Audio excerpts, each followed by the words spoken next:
নমস্কাৰ ৰাইজ আজি মোৰ ইউটিউব চেনেলত আগবঢ়াইছো অলপতে CND প্লে নামৰ এপটোত মুক্তি পোৱা কলংপাৰ নামৰ সিৰিজটোৰ বিষয়ে এটা আলোচনা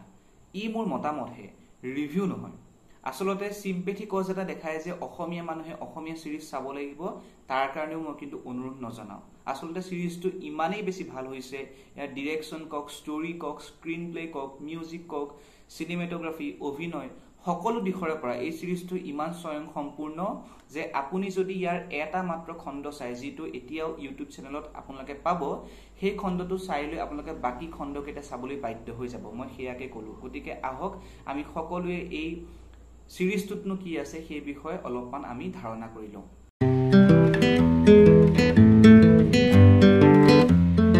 প্ৰথমে ক'ব লাগিব পৰিচালক মৃন্ময় শইকীয়াৰ কথা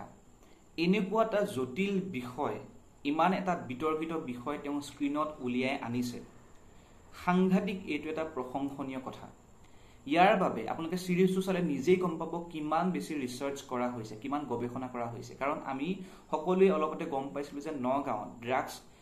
অবৈধ ড্ৰাগছ ব্যৱসায়ক কেন্দ্ৰ কৰি কেনেকুৱা ধৰণৰ বিতৰ্ক হৈছিল বা তাৰ পিছত আমাৰ ফেক এনকাউন্টাৰ কথাটো আহিলে বা বিভিন্ন ধৰণৰ বিতৰ্কই আমাৰ মিডিয়া সানি ধৰিছিল গতিকে তেনেকুৱা এটা জটিল আৰু বিতৰ্কিত বিষয়বস্তু ইমান সূক্ষ্মভাৱে অধ্যয়ন কৰি আৰু ইমান সুন্দৰকৈ দৰ্শকৰ মন আকৃষ্ট কৰিব পৰাকৈ চিন্তা চেতনাক সুমাব পৰাকৈ ইমান কম্পেক্ট এটা পেকেজ হিচাপে তেওঁলোকে দাঙি ধৰিছে তাৰ কাৰণে মৃন্ময় শইকীয়াৰ হাতৰ আৰু চিন্তাৰ জাদু কিন্তু আমি মানিব লাগিব কাৰণ ইয়াতে স্ক্ৰিন প্লে খুবেই বেছি গুৰুত্বপূৰ্ণ কাৰণ স্ক্ৰিন প্লেটো যদি ভাল নহয় নতুবা ষ্টৰী হৈ ৰব গতিকে স্ক্ৰিন প্লে ইমান সুন্দৰকৈ কৰা হৈছে যে প্ৰতিটো সিনতেই যে তেওঁলোকে বহুত সময় দিছে হেয়া কথা আপোনালোকে নিজেই চালে দেখা পাব বিশেষকৈ ডায়লগৰ ক্ষেত্ৰত কোনো ধৰণৰ তেওঁলোকে অতিৰঞ্জিত কাৰবাৰ কৰা নাই মানে নাটকীয় কোনো ধৰণৰ আপুনি সুৰ দেখা নাপাব যদিও বা নাটকৰ মানুহ ইয়াৰ লগত জড়িত হৈ আছে কিন্তু নাটকৰ সুৰ কিন্তু এই স্ক্ৰিনত আপোনালোকে দেখা নাপাব স্ক্ৰিনত আমি যেনেকুৱা ধৰণৰ ডায়লগ এজন অভিনেতাৰ পৰা আমি আশা কৰো প্ৰতিটো চৰিত্ৰৰ পৰা আমি আশা কৰো তেনেকুৱা ধৰণৰ ডায়লগ আপোনালোকে প্ৰতিটো চৰিত্ৰতে দেখা পাব এতিয়া ইয়াৰ মিউজিকলৈ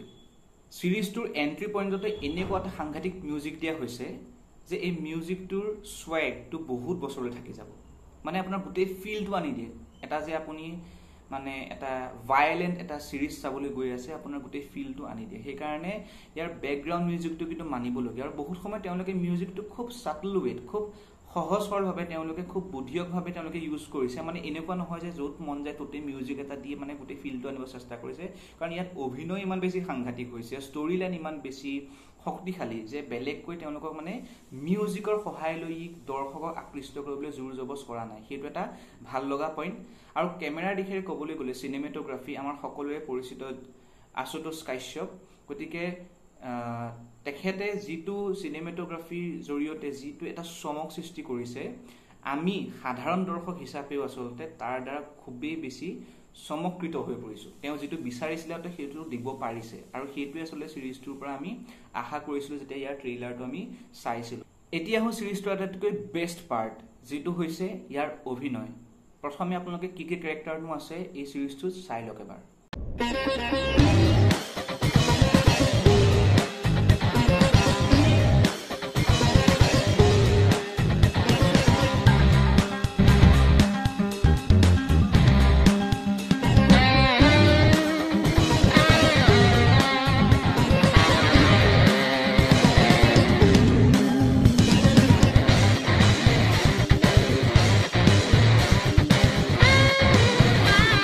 সিৰিজটোৰ কোনটো ক্যাৰেক্টাৰক আমি প্ৰশংসা নকৰি নোৱাৰিম সাধাৰণ দৰ্শক হিচাপে ইয়াৰ প্ৰতিটো চৰিত্ৰই ইমানেই বেছি সুন্দৰকৈ উপস্থাপন কৰা হৈছে যে আপুনি প্ৰশংসা নকৰি নোৱাৰে ইয়াত কোনো ধৰণৰ অতিৰঞ্জিত কাৰবাৰ নাই যেনেকৈ ডায়লগত কোনো ধৰণৰ অতিৰঞ্জিত স্বৰূপ আমি দেখা পোৱা নাছিলো বৰটা বিশেষ ঠিক তেনেকৈ ক্যাৰেক্টাৰসমূহ এনেকুৱা ধৰণে বিল্ড আপ কৰা হৈছে আৰু তেওঁলোকৰ অভিনয় শৈলীও ইমান বেছি সুন্দৰ দক্ষ আৰু পাৰফেক্ট হৈছে যেন মোৰ বোধ হৈছে যে এই অভিনয় শৈলীৰ কাৰণে আপোনাৰ গোটেই সিৰিজটো আপোনাৰ চাই থাকিবলৈ মন যাব আপুনি বাসু দাসৰ কথাকক বাসুৰ কাৰণ বাসুক সকলোৱে চিনি পায় এতিয়া অসমৰ এটা অতি বেছি চিনাকি চেহেৰা গতিকে তেখেতৰ অভিনয়ৰ লগত আমি পৰিচিত নাটকৰ মানুহ কিন্তু নাটকৰ সেই নাটকীয়তা কিন্তু ইয়াত তেওঁ অনা নাই যি ধৰণে বাসু দাস এফালে বাঘৰ দৰে এগ্ৰেছিভ, ঠিক তেনেদৰে তেখেতৰ ভিতৰত এটা কোমল মনৰ মানুহো আছে। গতিকে এখন আমাৰ নাৰিকলৰ দৰে এখন ডাঠ আৱৰণেৰে কিন্তু তেখেতৰ সেই ভিতৰৰ কোমলতাখিনি তেওঁ ঢাকি ৰাখিছে। আৰু কোমলতাখিনি ঢাকি ৰাখি এই মাফিয়া জগতত তেওঁ কি ধৰণে সোমাই পৰিছে, কিছুমান নকৰিবলগীয়া কাম কৰি দিছে, তেখেতক খঙৰ ভমকত পৰি এই গোটেই পৰিস্থিতি কিন্তু চাবলগীয়া। বিশেষকৈ প্ৰথম খণ্ডটোতে তেওঁ এনেকুৱা এটা এণ্ট্ৰি মাৰি দিলে, এনেকুৱা এটা নাভাবিবলগীয়া কাণ্ড কৰি দিলে যে আপোনাক ই চমকিত কৰি ৰাখিব, আপুনি আচৰিত হৈ যাব। আৰু তাৰপিছত আপুনি কোনো পধ্যেই ৰ'ব নোৱাৰে যে আপুনি দ্বিতীয় খণ্ডটো চাবই লাগিব, এনেকুৱা এটা বস্তু।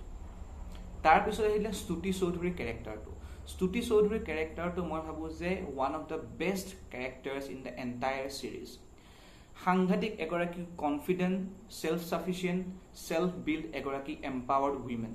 মানে তেখেতৰ চৰিত্ৰটো ইমান বেছি শক্তিশালী, মোৰ এনেকুৱা লাগিছে যে সেইটো তেওঁ অভিনয় কৰি থকা নাই, মানুহগৰাকী হয়তো তেনেকুৱাই, মানে ইমান বেছি শক্তিশালী উপস্থাপন, কোনো ধৰণৰ তাত মানে এক্সট্ৰা কিবা এটা কৰিবলৈ যোৱা নাই, আৰু ইমান বেছি কনফিডেণ্ট। আৰু তেখেতৰ প্ৰনাউন্সিয়েশ্যন, বিশেষকৈ আমাৰ অসমীয়া মানে চিনেমা চিৰিজবোৰত এই ইংৰাজী ভাষাটো মানে খুব মানে বেছি আৰ্টিফিচিয়েলি ক'বলৈ যায়, গতিকে তেখেতৰ প্ৰনাউন্সিয়েশ্যন, উচ্চাৰণটো ইমান বেছি ধুনীয়া, ডায়লগ ডেলিভাৰী ইমান বেছি বোল্ড হয় যে আপোনাৰ কেৰেক্টাৰটোৱে আকৰ্ষণ নকৰি নোৱাৰে, ইমান এটা সুন্দৰ কেৰেক্টাৰ। তাৰপিছতেই এই চিৰিজটোত খুব বেছি মোক পাৰ্চনেলি আকৃষ্ট কৰা কেৰেক্টাৰটোৱে হৈছে আমাৰ সুদৰ্শন নাথৰ মদন। মানে কি ক'ম, মানে মই তেওঁক চিৰিজটো চাই পাৰ্চনেলি তেখেতক মেছেজ কৰি কৈছোঁ যে আপুনি মানুহক বিক্ৰী কৰি দিব। মানে এনেকুৱা এটা ধৰণৰ চৈতান, এনেকুৱা এটা ধৰণৰ বুদ্ধিয়ক, এনেকুৱা এটা ধৰণৰ মানে অভং কেৰেক্টাৰ এটা কৰিছে যে বাকী মেইন কেৰেক্টাৰবোৰৰ কিন্তু আমাৰ সুদৰ্শন নাথৰ কেৰেক্টাৰটোৱে কিন্তু বহুত ক্ষেত্ৰত অকণমান তল পেলাই দিছে। তাৰপিছত আহিলে খালিদৰ বিষয়ে আমি নাটকৰ চৰিত্ৰ হিচাপে গম পাওঁ, বহুতে যদি ক্ৰিটিকেল কাপল চাইছে, এটা সৰু চৰিত্ৰ কৰিছে, কিন্তু সৰু চৰিত্ৰ এটা কৰি তেখেতে এনেকুৱা এটা ধৰণৰ যাদু দেখাইছে, গতিকে মানে যোনে চাইছে তেওঁলোকে গম পায়। আৰু খালিদ ওৰফে সপ্তৰ্ষি গগৈ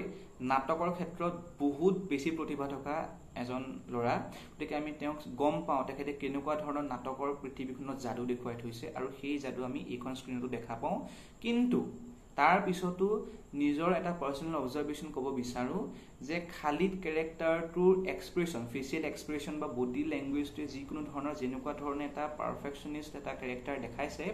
সেইটো কিন্তু বহুত ক্ষেত্ৰত কি হৈছে যে তেখেতৰ কেৰেক্টাৰটো আৰু বেছি ডেভেলপ কৰিব পৰা গ'লহেঁতেন যেন মোৰ বোধ হয়। কাৰণ তেখেতৰ অভিনয়ৰ যিহেতু বহুত বেছি স্কোপ আছে, আমি সেইটো বস্তু জানো, গতিকে তেখেতৰ পৰা আমি আৰু বেছি মানে অভিনয় চাব বিচাৰোঁ। গতিকে তেখেতৰ কেৰেক্টাৰটো হয়তো আৰু অলপ ডেভেলপ কৰিলে টুইষ্ট এণ্ড টাৰ্ণছবোৰত তেখেতৰ যিখিনি মানে কণ্ট্ৰিবিউশ্যন, গোটেই চিৰিজটো তেখেতৰ সেইটো কণ্ট্ৰিবিউশ্যন বহুত বেছি আছে টুইষ্টবোৰৰ ক্ষেত্ৰত। গতিকে আমি আগ্ৰহী যে তেখেতৰ ছেকেণ্ড খণ্ডত আমি তেখেতৰ সেই কেৰেক্টাৰবোৰ দেখা পাম। ঠিক তেনেকৈ স্বাগতা ভৰালী কেৰেক্টাৰটো, এসময়ৰ তেজপুৰ বিশ্ববিদ্যালয়ত তেখেত বেষ্ট এক্ট্ৰেছ আছিলে, গতিকে তেখেতৰ যিটো কেৰেক্টাৰ সেইটো আৰু অলপ গ্ৰ' কৰাৰ এটা স্কোপ আছে যেন আমাৰ বোধ হৈছে, যিটো হয়তো আমি দ্বিতীয় খণ্ডত নিশ্চয়কৈ দেখা পাম। চিৰিজটোত কিশোৰ ভৰদ্বাজ আৰু মৈত্ৰী দাসৰ কেৰেক্টাৰ এটা ইণ্টাৰেষ্টিং, তেওঁলোকৰ যিটো কেমেষ্ট্ৰি সেইটো ইউনিক হয়, আৰু দুইজন অভিনেতাই তেওঁলোকৰ স্ক্ৰীণ প্ৰেজেঞ্চ যদিও বা কম, তথাপি কিন্তু তেওঁলোকে নিজৰ কেৰেক্টাৰটোৱে জাষ্টিফাই কৰিছে। তাৰপাছত আহিলে বাবু। আচলতে বাবু হৈছে আমাৰ সেই প্ৰতিটো মধ্যবিত্ত পৰিয়ালৰ আশা আকাংক্ষাৰ প্ৰতিনিধিত্ব কৰা এটা কেৰেক্টাৰ, য'ত মাক দেউতাকে বহুতবোৰ আশা আকাংক্ষা কৰে, কিন্তু পুতেক বা জীয়েকে তেওঁলোকৰ আশা আকাংক্ষা মতে নকৰি নিজৰ আশা আকাংক্ষাবোৰ সম্পূৰ্ণ কৰিব নোৱাৰি ঘৰৰ বিৰুদ্ধে গৈ থাকে। তেওঁলোকৰ অভিমান আহে, ক্ৰোধ আহে, ভয় আহে, শংকা আহে, আৰু ক্ৰমান্বয়ে তেওঁলোকে নিজৰ জীৱনটো ধ্বংস কৰি পেলায়। আৰু য'ত নেকি ইয়াতে ড্ৰাগছৰ কবলত পৰি একেই এনেকুৱা ধৰণৰ এটা নেক্সাছত সোমাই গৈ তেখেতেও নিজৰ জীৱনটো কিন্তু ধ্বংসৰ মুখলৈ গতি কৰি দিয়ে। গতিকে এটা খুব সুন্দৰ কেৰেক্টাৰ, আৰু তেওঁ খুব ভাল অভিনয় কৰিছে, আৰু তেখেতৰ কেৰেক্টাৰটো সঁচাই এটা ইম্পৰ্টেণ্ট কেৰেক্টাৰ গোটেই চিৰিজটোত। তাৰপাছত আহিলে আমাৰ মাফিয়া দুজন, তেওঁলোকৰ কেৰেক্টাৰ দুটাও খুব ইণ্টাৰেষ্টিং, কিন্তু তাৰ মাজতে এজন মাফিয়া হামিদৰ কেৰেক্টাৰটো আমাৰ এনেকুৱা লাগিলে যে তেওঁৰ পাৰ্চনেলিটিটো যেনেকুৱা, তেখেতৰ যিটো কেৰেক্টাৰ ৱেটেজ আছে সেইটো হিচাপত তেখেতৰ কেৰেক্টাৰটো আৰু অলপ ডেভেলপ কৰিব পাৰিলেহেঁতেন, যদিও অভাৰঅল দুইজন খুব ভাল লাগিছে। তাৰপাছত হামিদৰ যিজন ভায়েকজনৰ কেৰেক্টাৰটো কিন্তু বঢ়িয়া লাগিছে। মানে আমি হিন্দী সিৰিজবোৰ যেনেকুৱা ধৰণৰ ক্যাৰেক্টাৰ কিছুমান দেখো অলপ বলিয়া ধৰণৰ মুখতাৰৰ ক্যাৰেক্টাৰটো কিন্তু তেনেকুৱা ধৰণৰ খুব তেখেতে জাস্টিফাই কৰিছে আৰু ভাল লাগিছে তেখেতে খুব বঢ়িয়া এক্টিং কৰিছে আৰু ফাইনালি এটা সৰু চৰিত্ৰ হয়তো বহুতে মন কৰা নাই হেতু হৈছে হামিদৰ ঘৰৰ কাম কৰা মহিলাগৰাকী তেখেতৰ যি ডায়লগ ডেলিভাৰী যি বডি ল্যাঙ্গুৱেজ তেখেতৰ যিটো চকুৰ ভাষা মানে ফালি দিছে মই এটো কৈছো তেখেতৰ চৰিত্ৰটো আপুনি চাব অলপ সময়ৰ কাৰণে ওলাই তাতকৈ কম সময়ৰ কাৰণে চাগে তেৱে ওলাই কিন্তু খুব বঢ়িয়া এক্টিং কৰিছে তেখেতে কিন্তু ইয়াৰ পিছতো এজন সাধাৰণ দৰ্শক হিচাপে আমি ভাবো যে সিৰিজটো কিছুমান ক্ষেত্ৰত